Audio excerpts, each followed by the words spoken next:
Assalamualaikum warahmatullahi wabarakatuh. Perkenalkan, nama saya Narin Lady Merkuriami nanti dari program studi pendidikan matematika di Universitas Muhammadiyah Profesor Dr. Hamka. Di video kali ini saya akan mempresentasikan review 5 artikel jurnal internasional.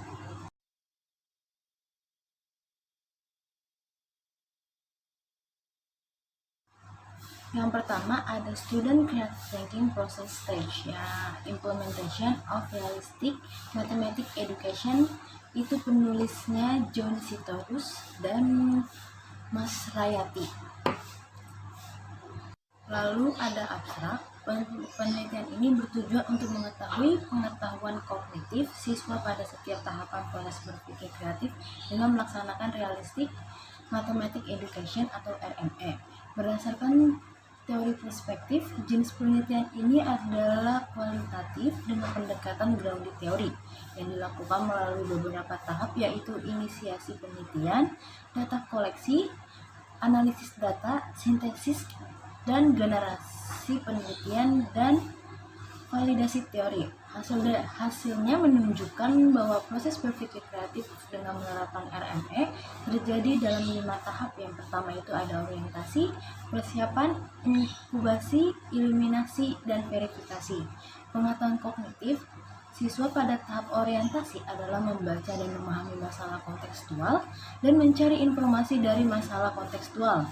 Pada tahap persiapan, siswa melakukan kegiatan seperti mengumpulkan data dan informasi, mewakili atau memanipulasi masalah kontekstual menjadi objek matematika, dan merumuskan model atau strategi. Pada tahap inkubasi, siswa memperoleh pengetahuan kognitif dengan membaca ulang dan memahami proses tahapan persiapan, mengingat pengetahuan sebelumnya dengan pengalaman belajar, membayangkan koneksi dari setiap objek matematika, dan mengeluarkannya yang belum sempurna dari ide matematika. Pada tahap eliminasi, siswa menganalisis bagian dari ide matematika dan mensintesisnya, menemukan ide matematika utama, menghubungkan ide matematika dengan orang lain, dan memecahkan kontekstual masalah. Pada tahap verifikasi, siswa memverifikasi solusi matematika, merevisi ide matematika yang tidak valid, dan menemukan solusi matematika inovatif.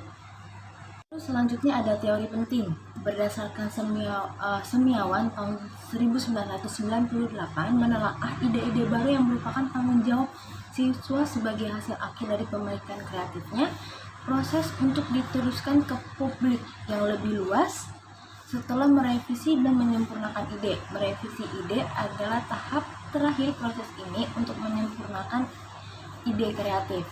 Lalu ada gap research-nya. Berdasarkan penelitian tersebut, kita tahu bahwa berpikir kreatif dapat melibatkan berbagai dimensi pengetahuan dalam setiap tahapan kreatif proses berpikir. Dengan demikian, realitas dan keterkaitan sebagai prinsip RME dapat digunakan untuk mendorong seseorang proses berpikir kreatifnya, sehingga menjadikan keterkaitan yang sangat besar pada proses berpikir kreatif.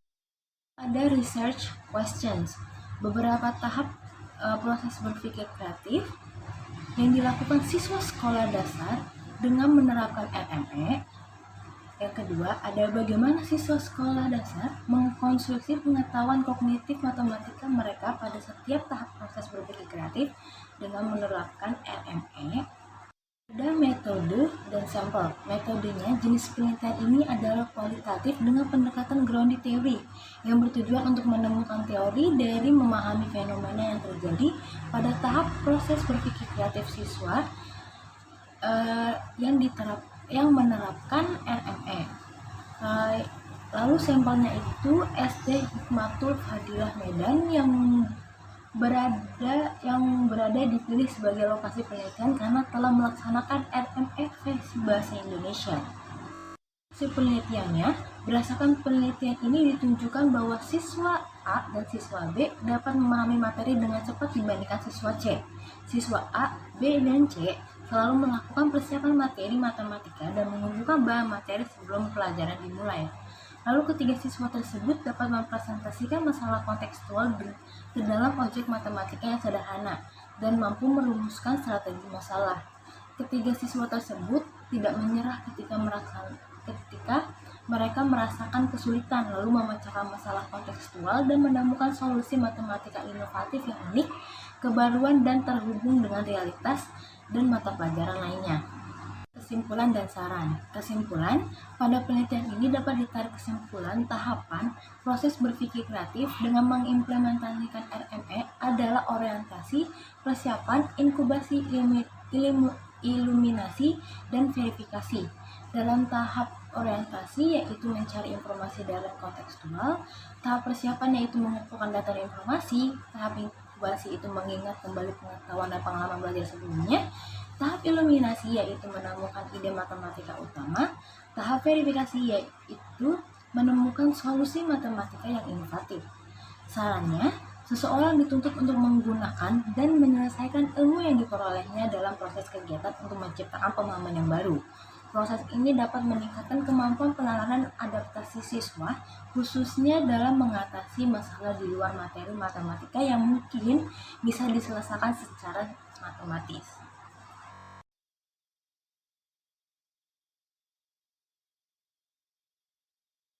Lalu selanjutnya ada matematik creative thinking level based on the interpersonal intelligence, yaitu penulisnya itu RH Kunchorowati, Mardiana, dan Saputro. Lalu ada abstrak. Kemampuan berpikir kreatif merupakan salah satu kemampuan siswa dalam menentukan berbagai alternatif solusi terhadap masalah matematika. Salah satu indikator terkait dengan kemampuan berpikir kreatif adalah kecerdasan interpersonal. Kecerdasan interpersonal siswa akan berpengaruh terhadap kreativitas siswa. Penelitian ini bertujuan untuk menganalisis tingkat kemampuan berpikir kreatif siswa sekolah menengah pertama di Indonesia Karanganyar menggunakan metode deskriptif. Pengumpulan data dilakukan dengan tes, angket, dan wawancara dan dokumentasi. Hasil penelitian menunjukkan bahwa siswa dengan kecerdasan interpersonal tinggi meraih peringkat ketiga dan tingkat keempat dalam kemampuan berpikir kreatif. Siswa dengan kecerdasan interpersonal sedang mencapai tingkat kedua dalam kemampuan berpikir kreatif, dan siswa yang dengan kecerdasan interpersonal rendah mencapai tingkat pertama dan 0 dalam kemampuan berpikir kreatifnya.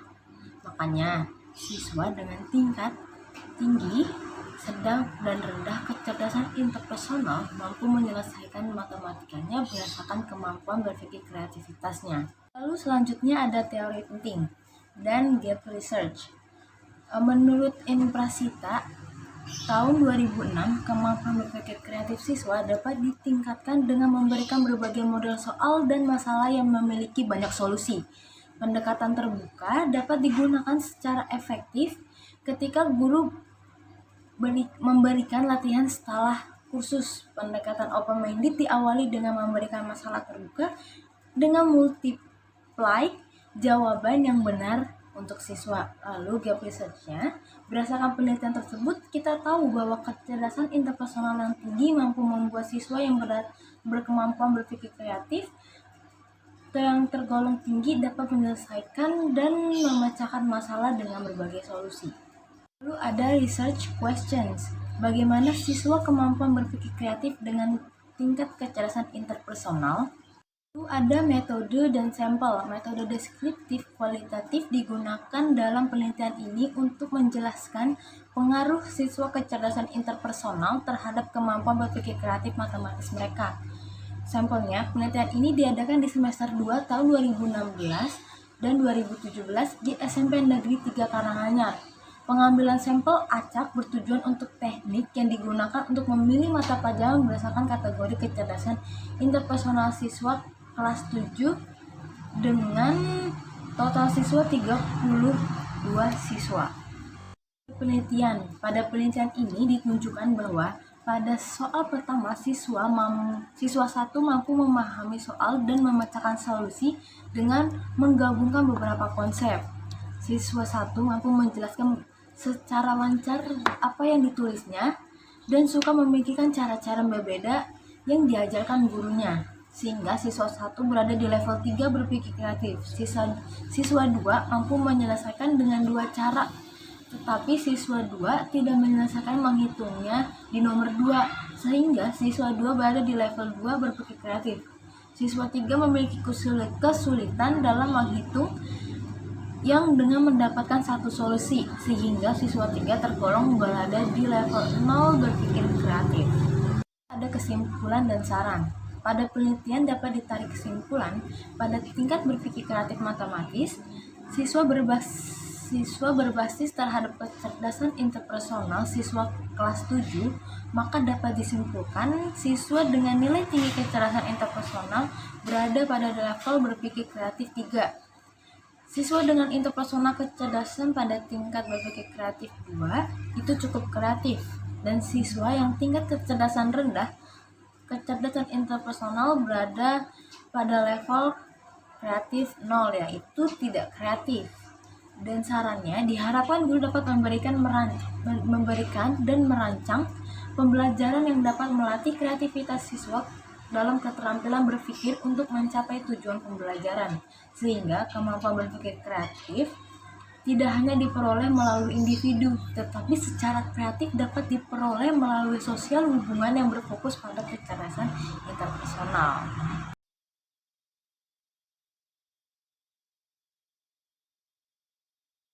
Lalu selanjutnya ada engineering student self-confidence in mathematics attempts onto Bandura self-efficacy.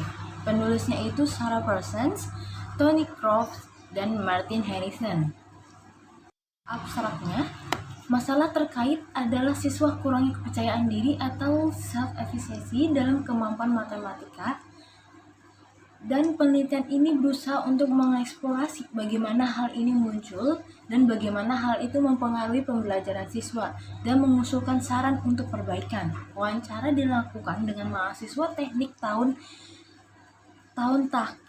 terakhir di Harper Adams University College pada tahun 2009.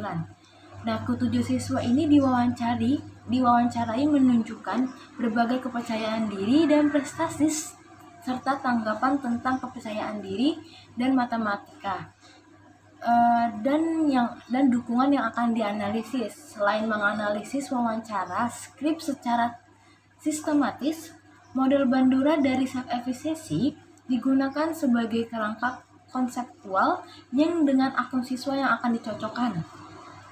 Proses mediasi Bandura adalah yang dirujuk oleh siswa, tidak ada yang menyebutkan bagaimanapun tentang persuasi verbal, dan dapat dikatakan bahwa dosen dan tutor mungkin berbuat lebih banyak untuk mengembangkan kepercayaan siswa melalui cara ini. Yang paling penting, kesempatan siswa untuk sukses harus dimaksimalkan, termasuk pemberian tugas yang menantang dengan cermat di tingkat yang tepat dan untuk membangun kepercayaan pada matematika. Teori pentingnya dan gap research. Teori pentingnya, Pearson dan kawan-kawan tahun 2009 mengatakan model kepercayaan diri tingkat domain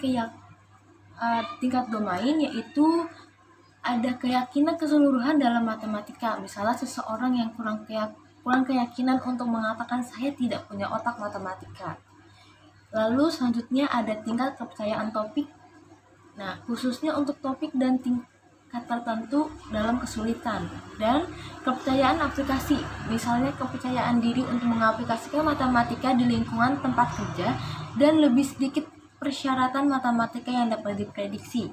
Gap research-nya, berdasarkan penelitian tersebut kita tahu bahwa self-efficacy didapat dari pengalaman serta keterampilan setiap siswa, sehingga setiap siswa memiliki keyakinan akan keterampilan dalam menyelesaikan masalah matematika. Maka dari itu, banyak orang yang susah membedakan antara self-efficacy dan matematik self-confidence. Metode dan sampel. Metode ini, penelitian ini menggunakan data analisis kualitatif dengan wawancara yang direkam berdurasi 35-55 menit semi-terstruktur, yang dimana pertanyaan yang telah disiapkan sebelumnya dan pertanyaan lebih lanjut juga ditanyakan untuk mengejar topik yang menarik. Sampelnya ini wawancara dilakukan oleh mahasiswa tingkat akhir teknik tahun 2009 di Harper Adams University dengan 7 mahasiswa sukarelawan. Research questions. Yang pertama itu seberapa percaya diri mereka dalam belajar dan mengerjakan matematika. Yang kedua, apa yang dapat mendorong mereka dalam mengerjakan matematika. Kemudian, penelitian ini menunjukkan bahwa siswa E dan F percaya diri secara konsisten, tetapi sebagian dari siswa tersebut masih harus memperbaiki dan menjagarkan pikiran mereka. Sedangkan siswa C berbicara tentang bagaimana hal itu membantunya lulus matematika dan meningkatkan kepercayaan dirinya. Nah, siswa D dan E memilih untuk menghilangkan beberapa pertanyaan sulit dari perbaikan mereka. Lalu siswa B mengesampingkan sebuah level belajar yang membuatnya sulit karena kurangnya percaya diri dan kurangnya pengalaman. Dan saran. Kesimpulannya, penelitian ini ditarik kesimpulan bahwa semua orang yang diwawancarai yakin atau telah memperoleh kepercayaan diri dalam matematika selama tahun pertama mereka dan merasa cukup percaya diri dalam penggunaan matematika di masa depan. Namun dalam banyak hal lain, para siswa menjelaskan berbagai pengalaman tentang belajar matematika dan mata pelajaran terkait keduanya sebelum dan selama universitas. Beberapa murid mendapatkan kemampuan dan kepercayaan diri dengan bekerja yang sangat sulit. Sarannya, dosen juga bisa memberikan pesan yang positif kepada siswa mengenai konsep kemampuannya dan mempertimbangkan kemampuan bukan sebagai sesuatu yang melekat yang berkualitas, tetapi sebagai keterampilan yang diperoleh menanamkan harapan dan mendorong usaha dari siswa tersebut.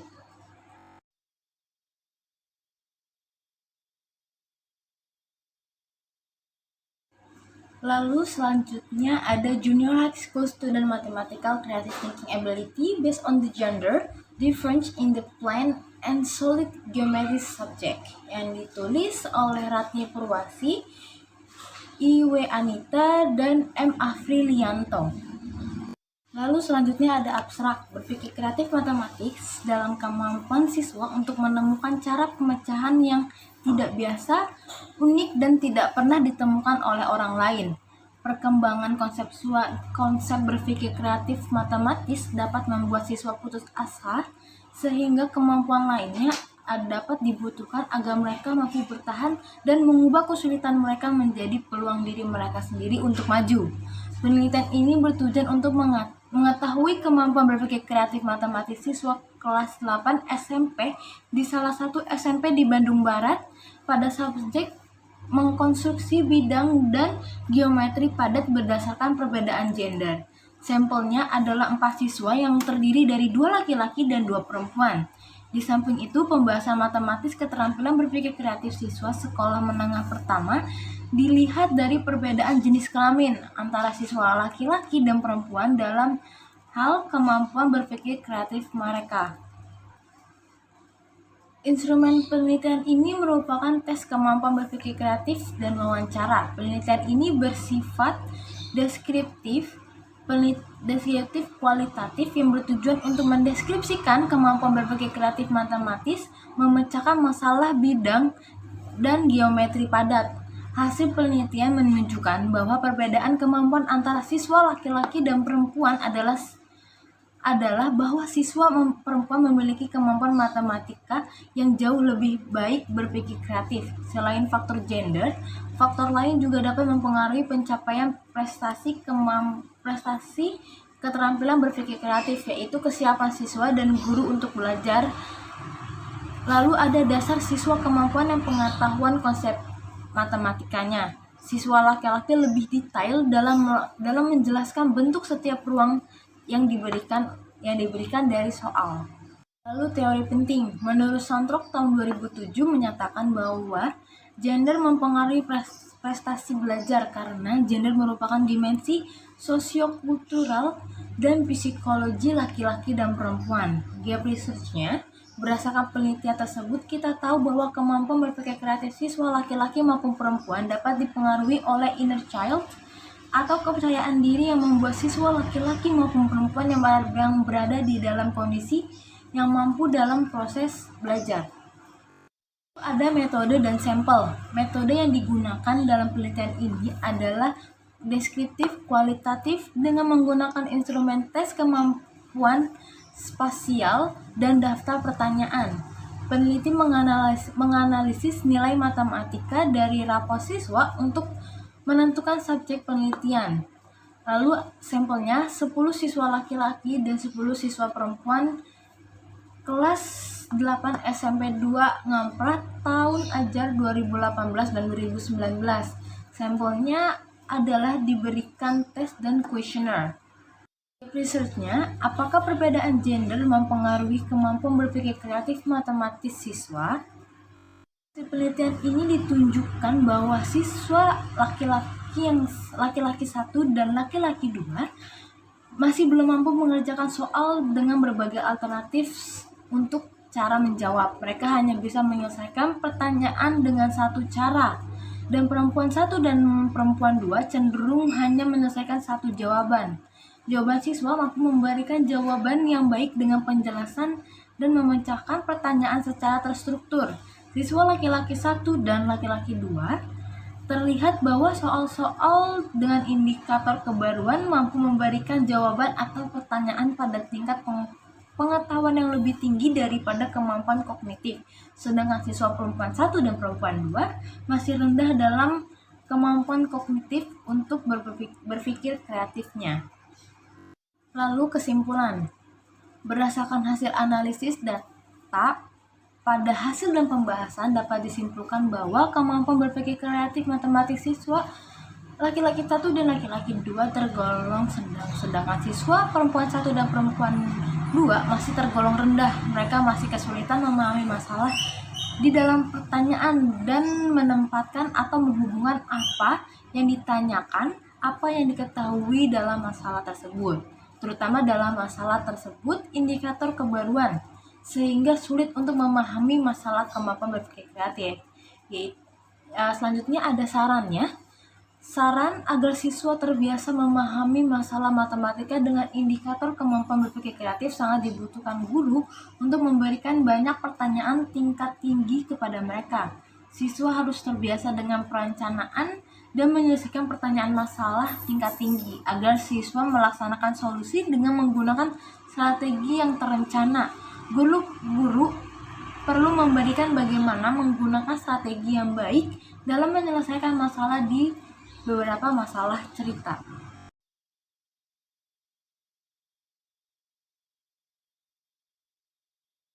Lalu ada student representation in mathematical word problem solving, exploring student self-efficacy yang ditulis oleh Atsa Hendra, MT Budiarto, dan Y. Fuad. Abstrak penelitian kualitatif deskriptif ini bertujuan untuk menyelidiki siswa yang diwakili dalam pemecahan masalah kata matematika berdasarkan self-efficacy. Subjek penelitian adalah 2/8 siswa di sebuah sekolah di Surabaya dengan kemampuan matematika sederajat yang terdiri dari 2 orang siswi dengan efikasi diri yang tinggi dan rendah. Subjek dipilih berdasarkan hasil tes kemampuan matematika, dokumen hasil ulangan tengah semester genap 2016 dan 2017 tahun ajaran, dan hasil angket soal kata matematika ditinjau dari skala khasiat. Siswa terpilih diminta untuk melakukan pemecahan masalah kata matematika dan diwawancarai. Hasil penelitian menunjukkan bahwa siswa dengan self-efficacy yang tinggi cenderung menggunakan representasi berganda dari sketsa dan model matematika, sedangkan siswa dengan kemampuan berpikir rendah cenderung menggunakan representasi tunggal, sketsa, atau model matematika saja untuk pemecahan masalah kata matematikanya.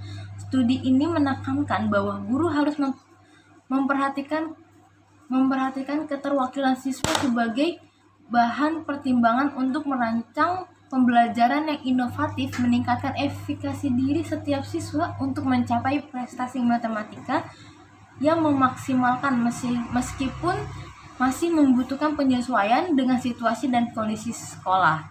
Ada teori penting. Menurut Pajares tahun 1996, semakin tinggi efikasi diri, semakin tinggi kemampuan akademisnya.